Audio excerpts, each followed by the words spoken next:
आपको ये सफेद फॉर्च्यूनर कार और उसमें बैठे पीएम मोदी और राष्ट्रपति पुतिन याद होंगे। पीएम मोदी ने रूस के राष्ट्रपति व्लादिमीर पुतिन को अपनी गाड़ी में क्या बिठाया कि दोनों एक साथ अमेरिका की संसद तक पहुंच गए। अमेरिका की संसद में पीएम मोदी और पुतिन की धमाकेदार एंट्री हुई है। पीएम मोदी और राष्ट्रपति पुतिन की इस तस्वीर ने पूरी दुनिया में तहलका मचा दिया है। तहलका भी ऐसा कि कई देश असहज महसूस कर रहे हैं। दरअसल डोनाल्ड ट्रंप की हरकतों की वजह से पीएम मोदी और पुतिन की तस्वीर को अमेरिका की संसद में दिखाया गया है। आप सोचिए कि अमेरिकी सांसद पीएम मोदी और पुतिन की तस्वीरें लेकर बैठे हैं। अमेरिका के विपक्षी सांसद पीएम मोदी और पुतिन की इसी तस्वीर को लेकर डोनाल्ड ट्रंप पर टूट पड़े। अमेरिका की संसद में क्या धमाका हुआ है वो आपको इस वीडियो में बताते हैं। दरअसल अमेरिका की पार्लियामेंट में डेमोक्रेटिक सांसद सिडनी कामलेगर ने डोनाल्ड ट्रंप की विदेश नीति की कड़ी आलोचना की। उन्होंने कहा कि डोनाल्ड ट्रंप की वजह से भारत अब पूरी तरह से रूस की तरफ झुक गया है। सिडनी कामलेगर ने पीएम मोदी और पुतिन की तस्वीर दिखाकर अमेरिका की संसद में क्या तहलका मचाया है वो पूरा बयान आपको आगे सुनवाएंगे, लेकिन उससे पहले कहानी समझ लीजिए।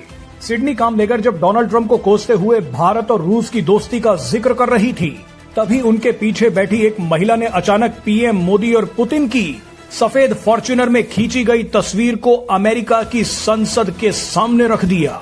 इसके बाद सिडनी पीछे मुड़ी और कहा कि ये पोस्टर 1000 शब्दों के बराबर है।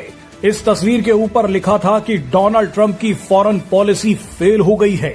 सिडनी ने डोनाल्ड ट्रंप से कहा कि अमेरिका के स्ट्रेटेजिक पार्टनर यानी भारत को रूस की तरफ भेजने के लिए आपको नोबेल पुरस्कार कभी नहीं मिलेगा। इसके बाद सिडनी ने कहा कि अमेरिका को जो क्षति पहुंची है उसे ठीक करने के लिए हमें तुरंत कुछ करना होगा।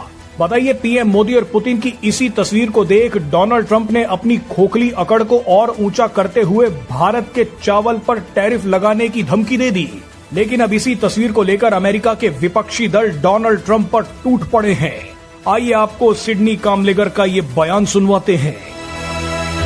Trump's policies towards India can only be described as cutting our nose to spite our face. And this is doing real and lasting damage to the strategic trust and mutual understanding between our two countries. Because let me be clear, being a coercive partner has a cost. And this poster is worth 1,000 words. You do not get a Nobel Peace Prize by driving U.S. strategic partners into the arms of our adversary.